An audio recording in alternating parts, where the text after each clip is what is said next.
My husband and I had an arrangement after our marriage. We each did our own thing. Until one day he brought home an expecting woman. And I brought home a 5-year-old boy, Sebastian.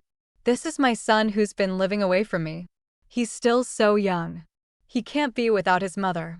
I gently touched the child's face, which looked 70 to 80% like mine. The delicate, innocent expression on the woman behind Dominic instantly froze. Dominic's face turned dark. I was about to make congee for my son, who I just picked up from a bar when the doorbell rang, holding my spatula, wearing my apron. I opened the door with an annoyed look. Which idiot? There stood Dominic looking at me with complete disgust, his arm around a beautiful fair-skinned woman. Her belly was slightly swollen. The look in her eyes was full of contempt and triumph. I held back for a long moment, finally spitting out, "Darn it." Dominic's tone was cold. "Vivian, watch your language." I pointed at her, pretending not to know what's going on with her. Dominic lowered his eyes, saying calmly, "She's expecting, it's mine. I can't let them struggle." I almost laughed from anger. How much I used to love him. That's how much I resent him now.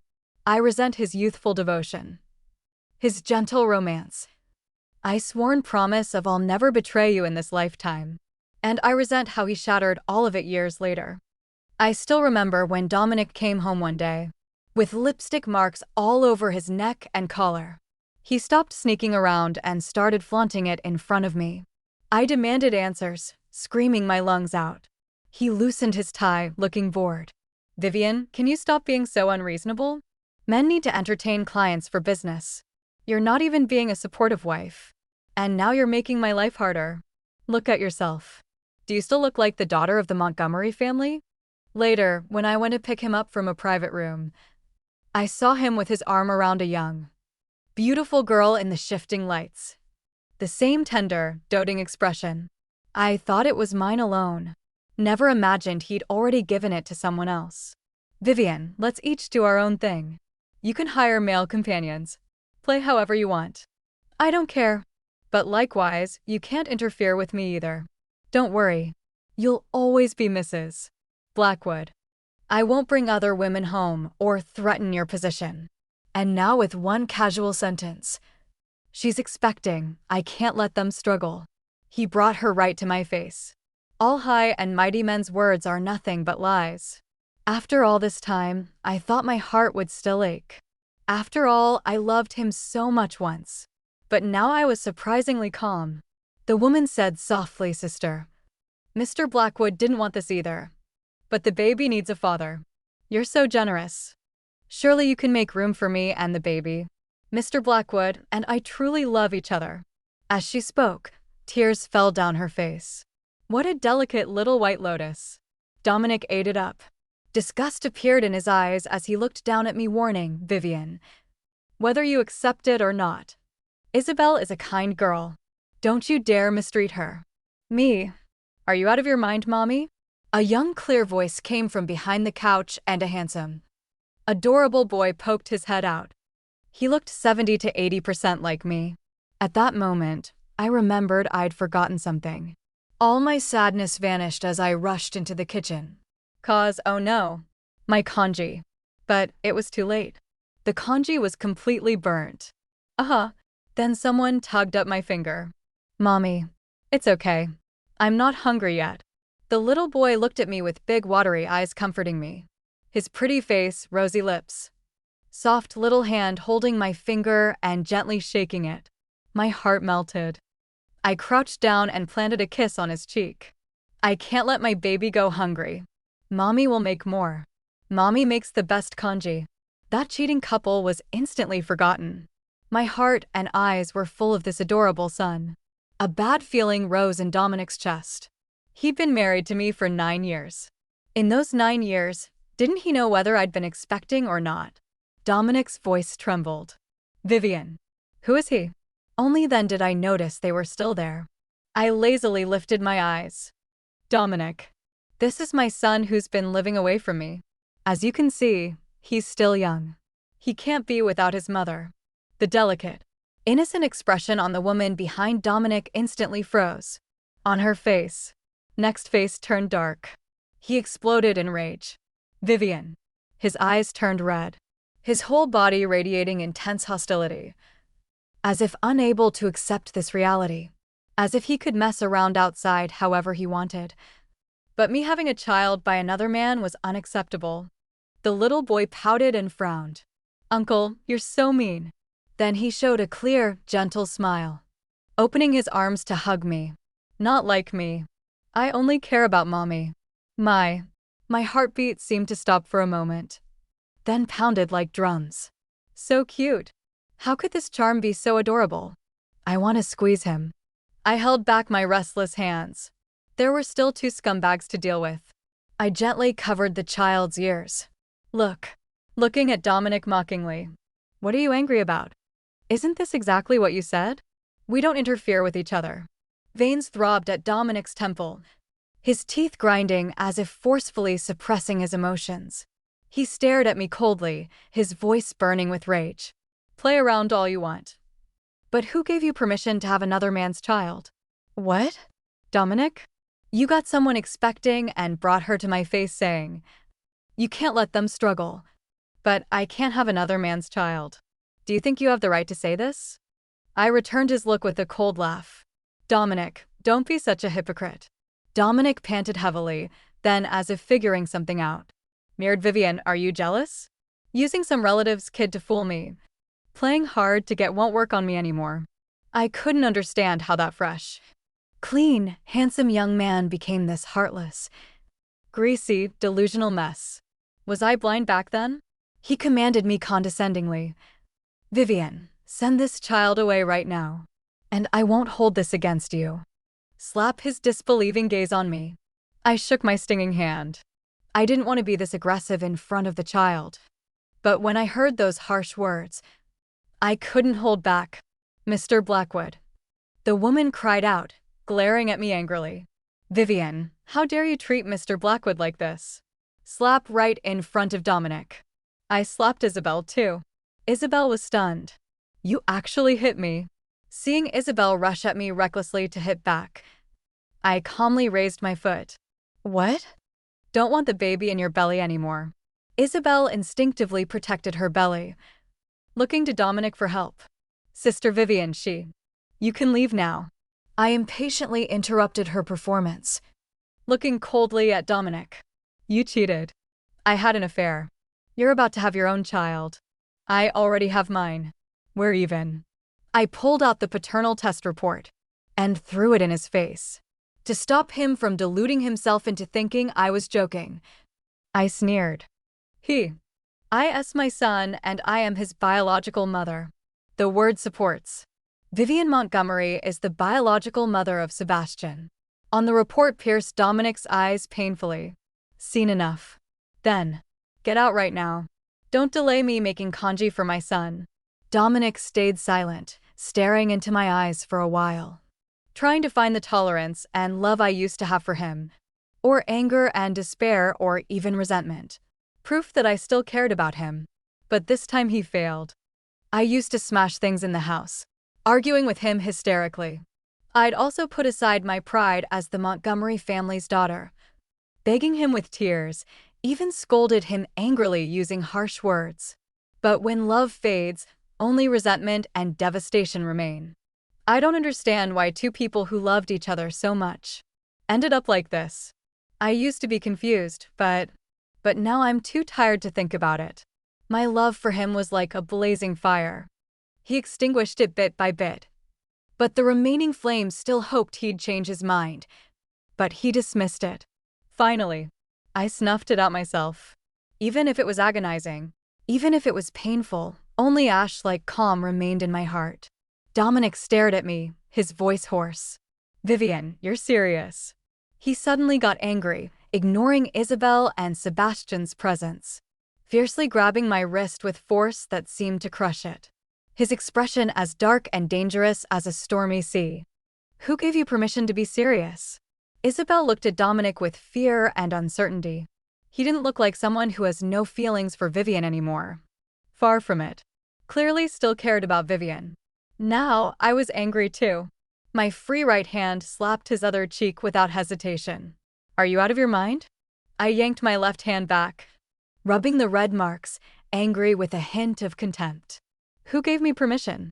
I gave myself permission. Who do you think you are? A piece of rotting garbage. And you want to play some disgusting forced romance like in novels? Get lost. You're revolting. I scolded him in rage. Dominic looked at me darkly for a while, then left the kitchen with Isabel. I watched their backs indifferently. Mommy, the child carefully tugged at my sleeve. It's okay, I patted his head. Did I scare you? The little boy shook his head, saying softly I wasn't scared. Mommy was so cool. I laughed and started making congee again. After the congee was done, I watched the little one devour it carefully, reminding him, eat slowly. Don't rush. Mommy's cooking is so good. The little one looked like he wanted more. I was in a daze for a moment. How ironic the Montgomery family's pampered daughter, who never touched housework, learned to cook. For Dominic. I was such a lovesick fool back then. Always thinking love could conquer everything. Never thought it was just my wishful thinking. Pushing aside the messy thoughts, I finally asked the little boy Sebastian, "Who is your biological father?" Despite how confident I acted in front of those two, I was completely confused. Although Dominic and I had been married for 9 years, I was certain I'd never been expecting during those 9 years. But the paternity test showing 99.99% match, and the child's face so similar to mine, made it impossible to deny he was my son. If there was anything unusual, it was over 5 years ago, when I was unconscious for 3 days for some unknown reason. By then, my relationship with Dominic had already fallen apart. He didn't care about my unconscious state. He probably thought it was another trick to keep him. I suspected something happened during those 3 days. But having a child in 3 days, I couldn't accept that. Sebastian's smile paused slightly. He pressed his lips together, dropping that soft, vulnerable expression he showed others. His eyes were clear and mature as he spoke. Mommy, what if I said, I don't want you to meet my father? I laughed, pinching his chubby cheek. Little Sebastian, other kids would do anything for their parents. To be together in a complete family. Or at least try to set them up if they're apart. Why are you so different? Sebastian said softly. If father was worth spending a lifetime with, I wouldn't object. Whether he can win your heart depends on his abilities. I won't interfere. I hope you won't give up the life you want because of me. Sebastian just wants to be Mommy's armor, not her weakness. Mommy, you are yourself first before being a wife and mother. Sebastian looked serious. I was stunned. Would a 5-year-old really say something like this? I keenly sensed that my son didn't like his father much. There was even hidden disgust. He called me Mommy constantly, but referred to that man with a distant, cold word father. A faint mist appeared in Sebastian's eyes, seeming both relieved and sad. Besides, my father was never meant to be your good match. Before I could process what that meant, my wrist felt cool. The little one carefully applied ointment to the red marks Dominic had left on my wrist. While applying it, he blew on it. Tane. Tane. Go away. How did I get such a cute, caring son? Sebastian moved into the house. He hugged his pillow, hesitant. Mommy, can I sleep with you? I don't agree, Dominic said sternly, glaring intensely at Sebastian. His eyes bloodshot like a beast whose territory had been invaded. I turned to him, my expression calm but my voice cold. Dominic, this is my house. My son. My rules. You lost the right to have a say in this house the moment you brought another woman here. Isabel tugged at his arm, her face pale with worry. Mr. Blackwood, please don't make a scene. The baby needs rest. Dominic shook her off, his eyes never leaving mine. Vivian, I'm warning you. That brat cannot sleep in our bed. Our bed? I laughed, the sound sharp and mocking. Dominic, you haven't slept in that bed for months. You've been staying at hotels, at Isabel's place, God knows where else. And now you suddenly care about our bed? Our marriage? He stepped closer, his presence suffocating. This is still my house. I'm still your husband. And I won't have some bastard child of yours sleeping where we made love. Sebastian's small body trembled, but he stood his ground. He looked up at Dominic, his eyes clear and unafraid. Uncle, you're very loud. Mommy says people who yell are usually trying to hide something.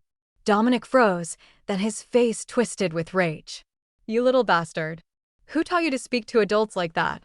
I stepped between them, placing a hand on Sebastian's shoulder. No one taught him. He's naturally intelligent. Something you clearly lack. Now get out. Both of you. Isabel looked at me with tears in her eyes, her hand protectively over her belly. Sister Vivian, please understand. We're just trying to do what's right for the baby. The baby needs a stable home. A father. A family. I looked at her, really looked at her. She was beautiful in a delicate, fragile way. The kind of beauty men wanted to protect. But there was something calculating in her eyes. She knew exactly what she was doing. Isabel, I said softly. You want a family? Fine. Take Dominic. He's all yours. But don't expect me to roll over and play the wronged wife. I'm done with that role. I turned to Dominic. Divorce papers will be ready tomorrow. You can have the house if you want. I don't care. Just get out of my life. Dominic's face went pale. Vivian, you can't be serious. After 9 years? After everything we've been through? You're just going to throw it all away for some bastard child? I laughed again, but this time there was no humor in it. 9 years? Dominic, you threw those 9 years away the first time you cheated on me. You threw them away every time you came home smelling of another woman's perfume. Every time you canceled our plans to be with someone else. Every time you made me feel like I wasn't enough. I'm done. Completely and utterly done. Sebastian tugged at my hand. Mommy, can we go to sleep now? I'm tired. I looked down at him, my heart softening. Of course, baby. Let's go. I picked him up, his small body light in my arms. He wrapped his arms around my neck, burying his face in my shoulder. I carried him past Dominic and Isabel, not sparing them another glance. As I reached the stairs, Dominic's voice stopped me. Vivian. I paused but didn't turn around. What? His voice was hoarse, almost desperate. Please don't do this. I can change. I will change. Just give me another chance. I turned slowly, looking at him with eyes that held nothing but indifference. Dominic, you had 9 years to change. 9 years to be the husband I deserved. You chose not to. Now live with your choice. I carried Sebastian up the stairs, leaving them standing in the living room. In my bedroom, I tucked Sebastian into bed. He looked up at me, his eyes large and serious. Mommy, are you okay? I smiled, brushing his hair away from his face. I'm fine, baby. Better than fine. He nodded, then hesitated. Mommy, can I ask you something? Of course. He took a deep breath. Do you still love Daddy? I froze for a moment, then sat down on the edge of the bed. Sebastian, love is complicated.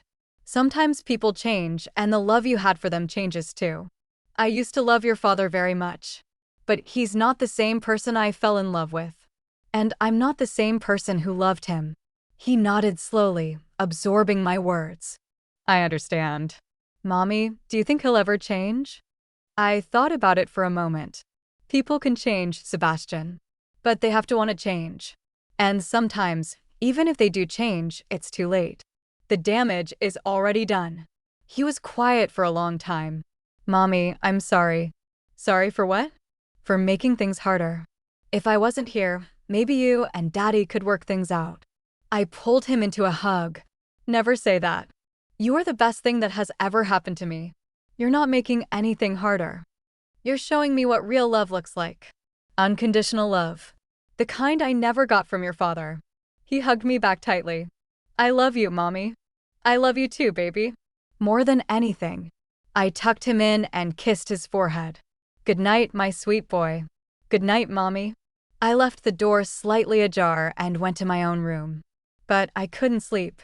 My mind kept going back to Dominic's face when I told him I wanted a divorce. The shock. The pain. The desperation. Was it real?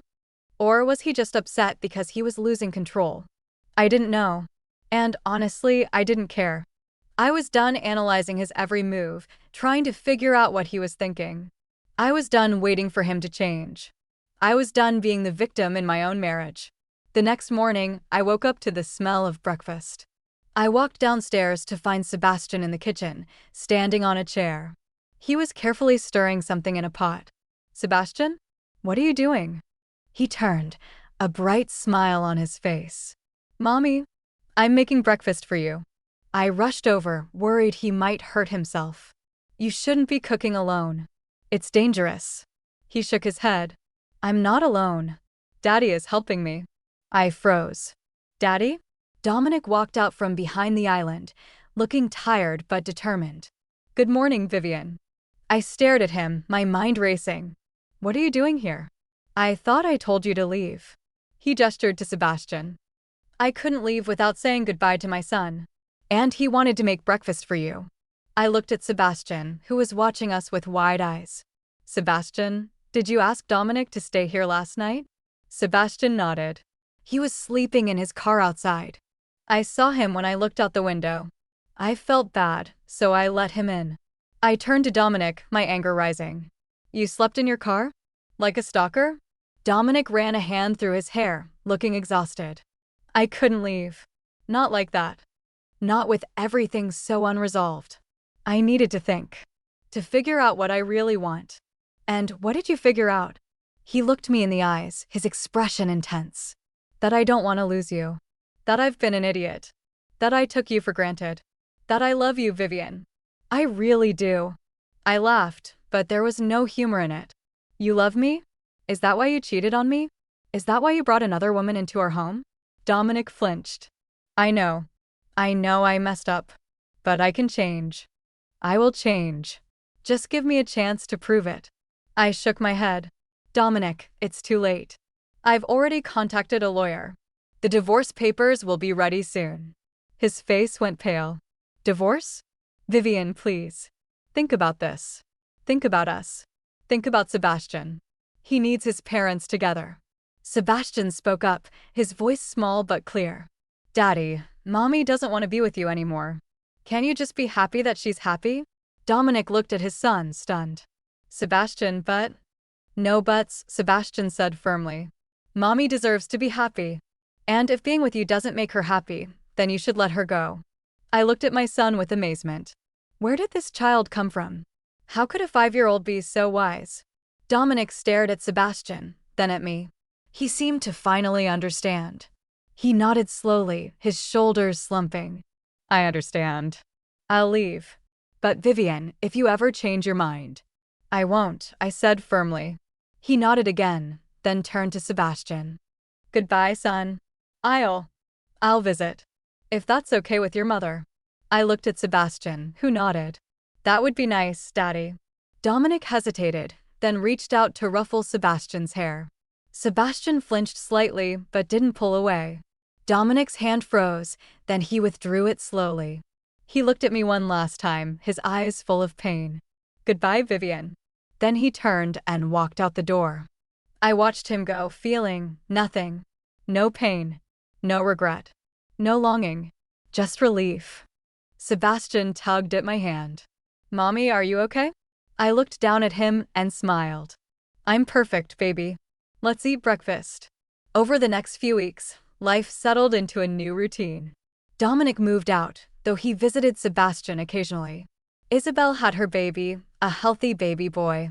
Dominic seemed to be trying to be a father to both children, though I heard he and Isabel were having problems. Apparently, Isabel wasn't happy about how much time Dominic spent with Sebastian. I didn't care. That was their problem. I focused on Sebastian and myself. I went back to work, taking a position at my father's company. The Montgomery family welcomed Sebastian with open arms.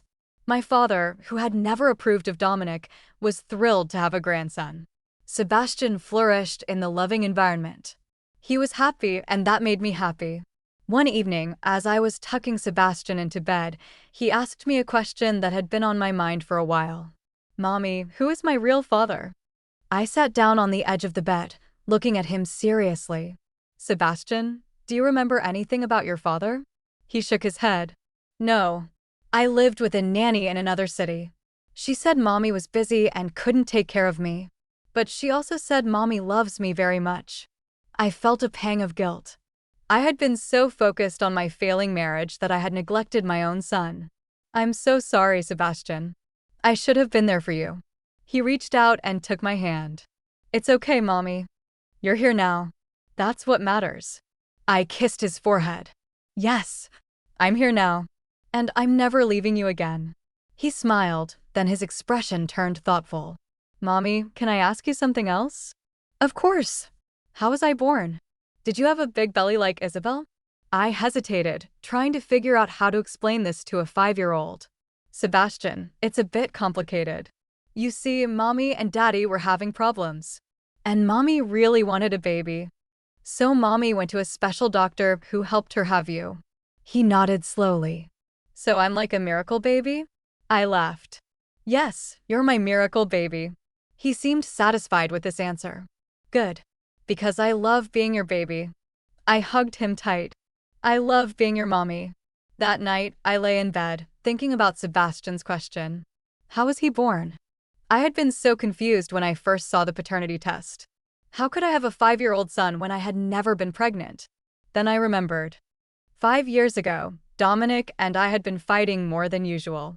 I had been depressed, feeling like my marriage was falling apart. My father had suggested I take some time for myself. He had arranged for me to stay at a private clinic for a few weeks. To rest. To recover. I had agreed, desperate for an escape. During my stay, the doctors had suggested I consider egg freezing, just in case I ever wanted children in the future. I had agreed, not really thinking about it at the time. Then Dominic had come to visit me. He had been so sweet, so caring. I had thought he was finally changing. But then I had found out he was cheating on me. I had been devastated. I had left the clinic early, determined to save my marriage. I had completely forgotten about the eggs I had frozen. Until now. Could it be? I got out of bed and went to my study. I dug through old files until I found what I was looking for. The records from the clinic. And there it was. My eggs had been fertilized using donor sperm. And one embryo had been implanted into a surrogate. A woman named Maria. I stared at the document, my mind reeling. My father had arranged this without telling me? Why? Then I found a note attached to the file. It was from my father. Vivian. I know you're going through a hard time. I wanted to give you something to hold on to. A reason to keep going. A reason to fight for your happiness. Sebastian is your son. He was created from your love, your hope. I know you're angry with me for not telling you. But I did what I thought was best. I hope one day you'll understand. Love, Dad. I sat there for a long time, processing what I had learned. My father had given me a son. A son who looked like me, who loved me unconditionally.